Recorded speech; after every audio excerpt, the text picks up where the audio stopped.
One thing we don't talk about as much when you're talking about your money is poverty. And 1 in 6 people in the US actually live in poverty. But how did they get there? And what typically is the fashion? Well, I'll tell you the stats and the information around it is quite interesting. Number one, most people fell into poverty because they had a loss of income. That's the most major contributing factor. But the thing that I found most interesting is most people get out of poverty as much as 56% move out of poverty after 1 year.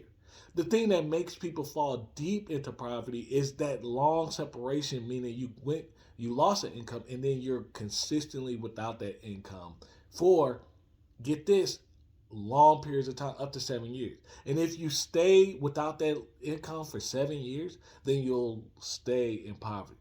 The fact is, people in the household, a black African American man, it takes about 2.7 years for them to get out of poverty.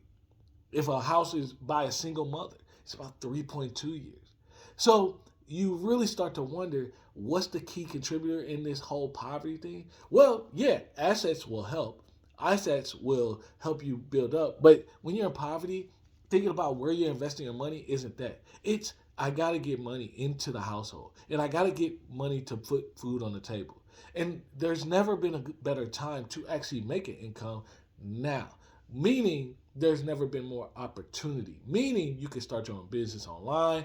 Meaning if you have access to a vehicle, and even if you don't have access to a vehicle, there are so many jobs with desperation for new hires that the opportunity is plentiful.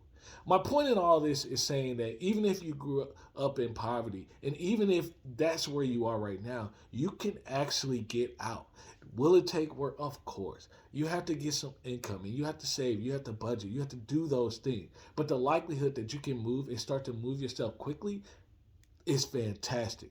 The other thing I would mention before cutting this video is the fact that if you grew up in poverty and maybe you've really worked and toiled and you're looking around, you're like, hey, I'm just really able to attain a middle class lifestyle. Well, consider this. You consider where you started and how you got there. The fact is, you living a middle class lifestyle is the same step of someone who's middle class that becomes a millionaire. Same movement. I will say this: you can actually become a millionaire if you made it to middle class. But if you never became a millionaire and maybe you just were able to be financially independent just with the work you've done, really consider yourself financially successful. Hi, my name is Jonathan. I want to help you build wealth so that you don't have to be poor and live in poverty if that's where you are. Follow me for more.